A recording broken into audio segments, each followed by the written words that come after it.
It was just one of those stupid internet things, you know. Like an urban legend or creepypasta ritual or something. Except this one had some merit to it. There was an actual study, a scientific explanation, some genuine evidence behind it. It wasn't some supernatural phenomena, it was your brain, your very own wonderful mind, just fucking with you. I think that's the part that intrigued me the most. The chance to experience something truly disturbing, all the while knowing that it was merely a visual illusion. For those of you who have never heard of the illusion, it's pretty simple. All you need is a dimly lit room, a chair, and a mirror. The chair should be placed approximately 15 inches from the mirror, and the light, preferably a dim lamp with a bulb no stronger than 25 watts, should be behind the chair. All you have to do is sit down, stare at your own reflected face, and within a minute or so you should start noticing a bizarre face illusion.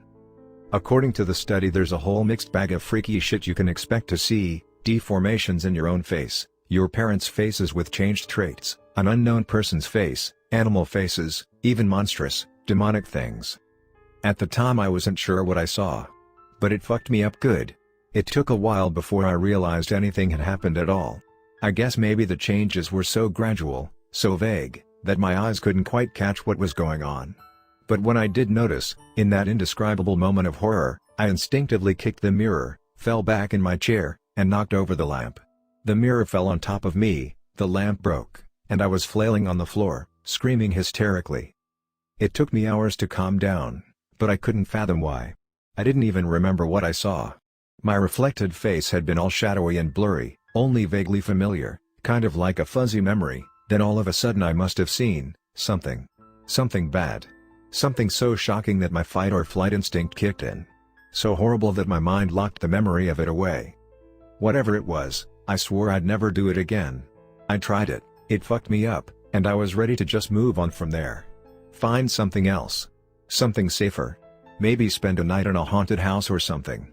Get my adrenaline rush from somewhere else than the depths of my own twisted subconscious. I went to work the next day feeling like shit. I guess we all feel that way about our jobs to some extent, but this was something else. Some deep, hidden anxiety. A veiled sensation of dread or something. But after a couple of calls from some really obnoxious clients, it all sort of faded away, replaced instead by a sweet and familiar discontent for humankind as a whole. At lunch I sat down with Brandon and Joy, the office couple. They were decent people, I guess, a bit too cheery for my taste, but I didn't really mind. After a dozen or so less than satisfying conversations with unbelievably toxic clients, I could even use some cheery. "You okay, Ken?" Joy asked cheerily. "You look a little worse for the wear." "He does, doesn't he?" Brandon chimed in. "Rough night, buddy?" I feigned a smile and nodded. "Yeah, I'm good," I lied, "just, Mondays." I don't exactly know what happened next. I vaguely remember Brandon and Joy talking about curtains? Shoes? Shelves? Something boring. I guess must have zoned out at some point, because the next thing I remember is my half-full glass of milk shattering on the floor. I instantly snapped out of my trance and started apologizing profusely, awkwardly bending down to collect the shards. "I'm sorry, I can be so clumsy," I think I muttered as I sat back up, placing the remnants of the broken glass on my empty plate. Brandon and Joy didn't say anything. They were sitting perfectly still. Eerily still. Eerily still staring at me in wide-eyed shock. Or fear. Or both. Jesus Christ, Ken," Joy stammered incoherently, "don't move. Brandon. We need to get you to the hospital." Brandon yelled, "Right now."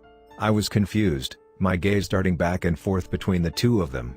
They looked genuinely upset, scared even, and I couldn't for the life of me understand why. "What's wrong?" I asked, blood now pouring out of my mouth. I can't say how I didn't notice before, but at that moment I became painfully aware. I could feel the razor-sharp shard with the tip of my tongue. A long, thin piece of glass sticking through my right cheek. I gently pulled at it, resulting in the jagged edges slowly cutting through even more of my flesh. "Is not so bad," I mumbled, "your flesh wound." Brandon and Joy freaked out, throwing chairs aside and yelling hysterically at each other. Brandon ran back and forth, like he didn't quite know what he was doing. "Get the car." Joy just kept shouting at him. She was awkwardly trying to lift me up, tugging violently at my shirt. It was white when I sat down, I remember thinking. Now it was a deep shade of red.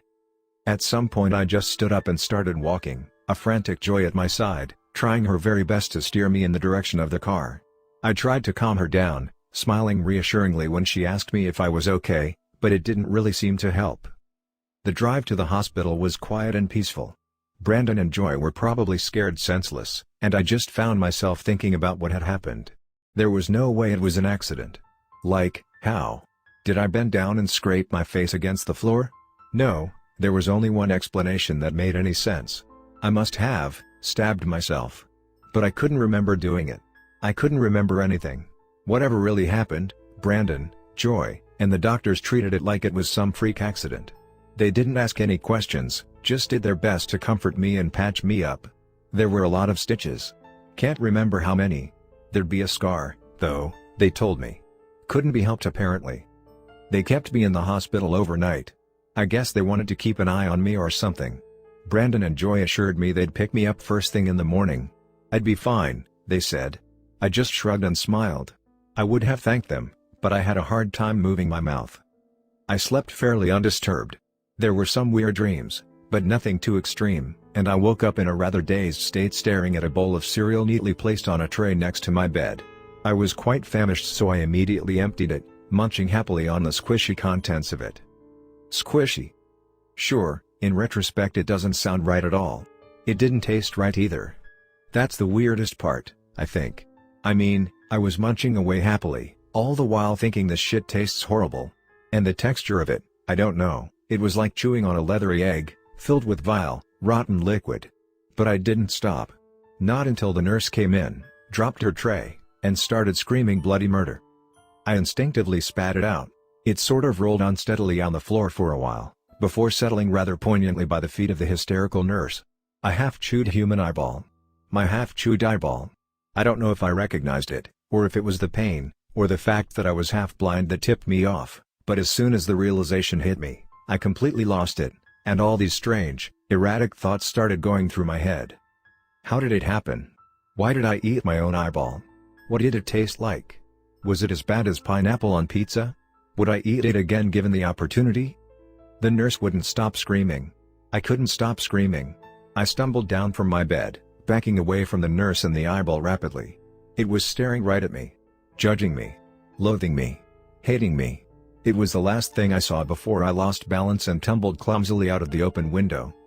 My memory is a bit hazy, I'll admit, but I remember the ground coming closer and closer, and the ill-consuming feeling of this is it. This is where I die. This is how I die. Half naked in the hospital parking lot, missing my right eyeball. What would my epitaph say? He seemed perfectly normal, until he dug out his eyeball and ate it? I lost consciousness when my head struck a fence about halfway down. That's what saved me, apparently. Broke the fall. Only messed me up, didn't kill me. I suppose I should be thankful. All in all, I was lucky. Just a dislocated jaw, a broken arm, a light concussion, and some missing teeth. 16 missing teeth. All on the right side. I was a mess. A fucking monster. I didn't want to look at myself in the mirror. Couldn't stand the thought of it. I could see it in their eyes. The loathing. The disgust. The repulsion. But I knew I had to do it eventually. So I did. All you need is a mirror, a chair, and a dim lamp. Just sit down, and stare at your reflected face. After a minute or so you'll start seeing it. See the illusion. Unless it isn't an illusion. Then you'll just see the truth. I erupted in what I can only describe as a maniacal laughter, my disfigured, monstrous visage twisting horribly in masochistic insanity as the reflection slowly started changing. I kept laughing, couldn't stop laughing. The pain was unbearable. My stitches tore, blood pouring into my horribly damaged mouth. Long after my reflection changed to a terrified, wide-eyed, shocked version of my once handsome self, I kept laughing. Only after he disappeared, taking the mirror with him, could I finally stop. At dusk I stare into the bleak forest, my eyes transfixed on a specific spot of nothing for hours at a time, never blinking, never thinking. Darkness will eventually devour the tall pine trees, and when the last remnant of color fades, as will my trance, my eyes will hurt as I slowly regain my senses, and I will remember each moment like a soft vibration in the back of my mind. My arms will be heavy lumbering things, swinging idly by my side. My back hunched and sore, my legs now trembling from exhaustion. I will eventually make my way to bed, and suffer a restless, dreamless sleep. When I wake up, it is like a perpetual mist fading, slowly revealing everything, just a little bit clearer for each passing day. I've counted 53 since it first started. If I recall correctly, there are still 65 to go. My father told me to count. One day, he'd say, I would have to pass on the knowledge, just like he did. He ordered me to watch him as he stood out in the cold, staring into the vast nothing of the forest. And I did. And I counted. I would help him back to bed, his tired eyes now filling with tears, back hunched, legs trembling. I would watch him writhe in silent agony every night, and witness the monumental relief on his face upon waking. This I would do every night, because I knew what would happen if I didn't. 118. Daytime passes like a slowly rising ache, and I will scratch at my forehead anxiously as dusk approaches. Then the ritual will repeat itself, and I will wake with an ever-growing sense of clarity. I never knew my grandfather. He died when my father was young, the circumstances never revealed to me as a boy. But my father would tell me stories from the old country that his father had told him. Dark, disturbing tales of grotesque nature, their ultimate meaning largely lost on me at the time. Tales of profane treachery and ceremonies of depravity. Stories of murder and torture, each one more horrendous than the last. As a boy I never understood how my father could find it in him to torment me with these ghastly anecdotes, but as I grew older I would eventually come to suspect the meaning. They were cautionary tales. On day 59 the training began. Every day after I would follow my father as he set off into the forest, not returning until dusk approached once more. We would follow the trail to the lake, and he would explain to me in vivid detail what was to come, and what must be done. Every day, the same trail, the same talk. He would show me where it had to happen, and we would stop there, at that exact spot, and train for hours. There was no room for failure, he'd say, because failure would mean the end of everything. No. Not just cautionary tales. Legacies. I am my father now. The legacy, the ritual, the tales. Every night now I must relive the moment. I have to. There is no room for failure. A gentle rustle of a branch. Somber snowflakes floating slowly towards the frozen soil. A smell of death lingering in the cold air, like a harrowing shadow of what is to come. I find myself closer and closer to the edge of the forest, drawn inexplicably to the spot of nothing. And as my body expulses my mind, I drift back to the past and remember. 118. On the last day we sat silently by the frozen lake, facing each other like living fur-clad statues. The evergreen giants surrounding the clearing waved their branches in unison patterns as the cold wind ravaged through the snowscape. We didn't need to talk. There was nothing left to say. I could hear the sound of drums in the distance. A deep, slow, steady, hypnotizing beat. My father sat in deep concentration, eyes closed, head raised to the sky. A gentle stream of blood running down his forehead and into his open mouth. It was almost time. My joints are sore and cold, and I often feel my mind slipping through the cracks of reality. It longs for somewhere else. But there are still months ahead, and I am not prepared. There is much yet to do. As dusk approaches, I walk out to the edge of the forest. Somewhere in the depths of that dark haven yearns my being, and I cannot resist it. I will not. Violently I scratch at my forehead, trying desperately to imagine that ungodly night so long ago. And then it comes. Catching my breath, so tired, I quickly glance up at the tall gaunt figure of my father beside me. Clutching erratically at my shoulders, struggling to stay on his feet, he staggers to the side of the trail, a look of pain and desperation in two of his eyes, the third now but a bloody mess. A deep gash in the back of his left thigh, a stark reminder of the true nature of this place, renders him incapable of a steady pace, and we are forced to stop at irregular intervals to rest. The snow falls rapidly around us, the wind now at a strong gale. The trail can no longer be seen, covered now by an ever-betraying blanket of white. But we know. We could find our way to the frozen lake blindfolded if need be. And in a sense, we are blind now. In the distance we hear it. The forest is awake. No longer moving in unison, each branch now reaching down towards us, like unholy skeletal fingers, grasping violently as we brush past them. The inaudible drip drip drip of crimson from my father's forehead now covering his fur. Behind us we leave an ever-increasing trail of blood, sweet, warm and noticeable. We can hear it approaching. The deep, slow, steady, hypnotizing beat of the black heart in pursuit. Darkened tendrils creep up from the snow-covered ground, coiling themselves around the massive trunks of the trees, pulsating in a feverish rhythm as it pumps its life force through them. It has now become the forest. Then, with the very last of our strength, we push through the grasping claws of the branches, landing face down before the frozen lake. Crystallized snow glimmers eerily upon its surface, an angelic contrast to the utter darkness that surrounds it. Minutes pass as we lie there, my lungs now practically bursting through my chest. Somehow I am able to get up, legs aching and shaking, hands swinging idly by my side. My father writhing in silent agony from his wounds, still on the ground mere inches from the seeking branches. I stagger towards him, dragging him onto his feet. The beating of the black heart now sounds like deep echoing cracks of thunder. It approaches. Slowly we make our way across the lake, my father, barely able to walk, covering our rear. We are halfway across when I hear the ice cracking below my feet. As I turn around, I see my father disappearing beneath the ice, his arms flailing to the side, desperately trying to get a hold of anything.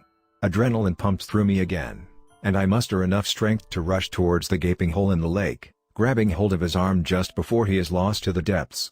I am barely able to hold on, let alone get him to safety, and all around me I hear the echoing thunder of the black heart steadily approaching. I remember struggling for what felt like minutes, before my father somehow got both his arms over the ice, now just a dangling torso above the freezing water. He smiles at me then, and a monumental relief seems to wash over him. "This is it," he says. "This is what we've been training for." I nod softly, tears running down my face. The darkness is engulfing us. Well beyond the edge of the forest by now. The black heart but seconds away, its steady beat now a deafening bang. I hesitate briefly. No amount of training can ever prepare you for this. "It's all right," he says. "It is our legacy. We were born for this." My eyes hurt as I brush away the tears. My thoughts now nothing but chaos, my body a frail lethargic frame, shivering and pathetic.